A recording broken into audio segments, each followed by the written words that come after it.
мегӯянд, ки хуни моли қурбонӣ тамоми гуноҳҳои инсонро шуста метавонад. Ин сухан ягон асоси қуръонӣ дорад? бале, қурбонӣ ин худ як фазилати бепоён дорад. қурбонии худ қурб тақарруб шудан, қариб шудан ба Аллоҳ Раббул Иззат аст. аз ҳазрати модармон Оиша разиаллоҳу таъала анҳа ривоят аст, ки пайғамбари Худо саллаллоҳу алайҳи ва саллам фармуданд: ҳеҷ амали фарзанди одам дар рӯзи наҳр дар пешгоҳи Худованд аз қурбонӣ кардан маҳбубтар нест. чорпои қурбонишуда рӯзи қиёмат бо шоху мӯй ва тамоми аҷзояш дар тарозуи аъмол вазн мешавад. хуне ки аз забҳи чорпои қурбонӣ мерезад, ҳанӯз ба замин нарасида савобаш назди Худо ҷалла ҷалолуҳу навишта мешавад. пас ба хушҳолӣ қурбонӣ кунед. ин ривояти Тирмизӣ ва Ибни Моҷа аст. бибию биби калонҳоямон мегуфтанд, ки дар рӯзи қиёмат ҳар кас ба моли қурбонӣ кардааш нишаста аз болои пули сирот, ки аз мӯй бориктар, аз шамшер тезтар аст, мегузарад. далеле надорад, асосе надорад. қурбониро савор намешаванд, аз пули сирот намегузарад. лекин ба ҳар як мӯе ки дар бадани моли қурбонӣ ҳаст ва дар роҳи Худо кушта мешавад, ба миқдори ҳамонҳои савоб дар номаи аъмоли банда навишта мешавад. ҳазрати Иброҳим алайҳиссалоту вассалом хоб диданд, ки фарзанди худро Исмоилро забҳ мекунад. ба ҷое ки бояд фарзанди худро қурбонӣ кунад, забҳ кунад, ба оҷо ҳозир шуданд.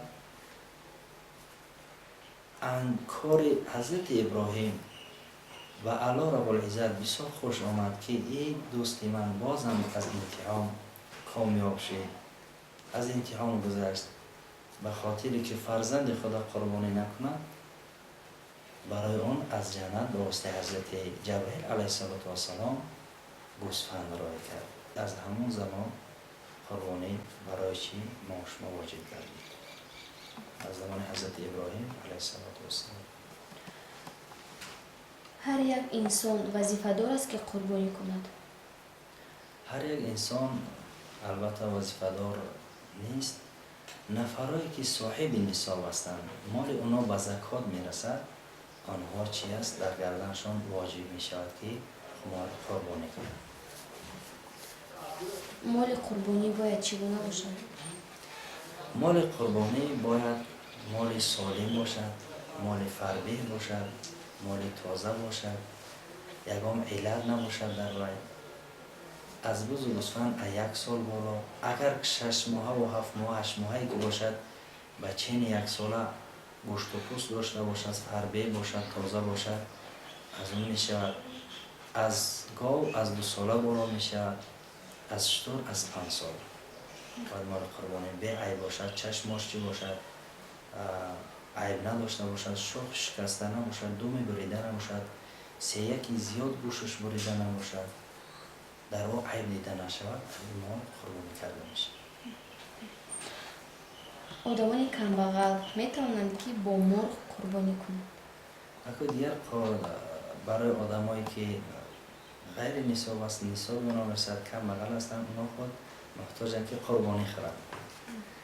агар кори нек қурбонӣ намешавад, лекин кори нек ҳама вақт чиз савоб дорад. баъзе одамон чанд нафар якҷоя шуда молеро харида қурбонӣ мекунанд. оё ин тарзи қурбонӣ дуруст аст? савоб ба кӣ мерасад?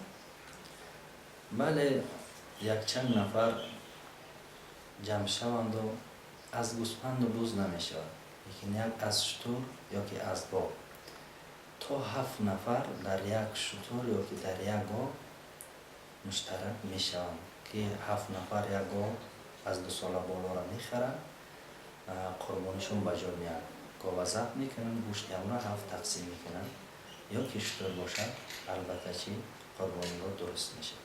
савоб ба ҳамаи онҳо нест. ҳама савоб, ҳамон савобе ки ҳаст, ҳамаша баробар савоб тақсим мерасад. ба ҷои мол гӯшт харида ҳамчун қурбонӣ ба одамон тақсим кунӣ, қурбонӣ ҳисоб мешавад? қурбонӣ ин худ хун резондан аст, забт кардан аст. идил азҳо мегӯянд. вай забт мешавад. қурбонӣ гӯшт бихарӣ, қурбонӣ ин дар чӣ савоби қурбониро намегирад. бояд қурбонӣ мол харида шавад, моли дурусту солим вай кушта шавад. инам қурбонӣ номида мешавад. гӯшти қурбониро хому хом тақсим кардан зарур аст ё ин ки пухта? گوشت قربانی را مستحب است که سه تقسیم شود. یک تقسیم برای فرزندان در خانه ذخیره کرده شود برای خوردن آنها، یک قسمت دیگر برای مسکینان و فقیران داده شود و قسمت دیگر برای اقربا یا هر نفری که آنها چی هستند، فقیر هستند و مسکین هستند برای داده شود. اگر گوشت قربانی را یک نفر همیشه در خانه ذخیره کند و با فرزندای خود استعمال کند، اینش هم جایز است. قربانی در نزد مذهب امام اعظم چی مقام دارد؟ فرض است، سنت است یا اینکه واجب است؟ قربانی در نزد مذهب امام اعظم رحمت الله علیه واجب است و فتوا نیز بر همین است که قربانی در نزد مذهب امام ابو حنیفه رحمت الله علیه واجب است. موسم قربانی چند روز است و کدام روزهای ماه ذوالحجه است؟ موسم قربانی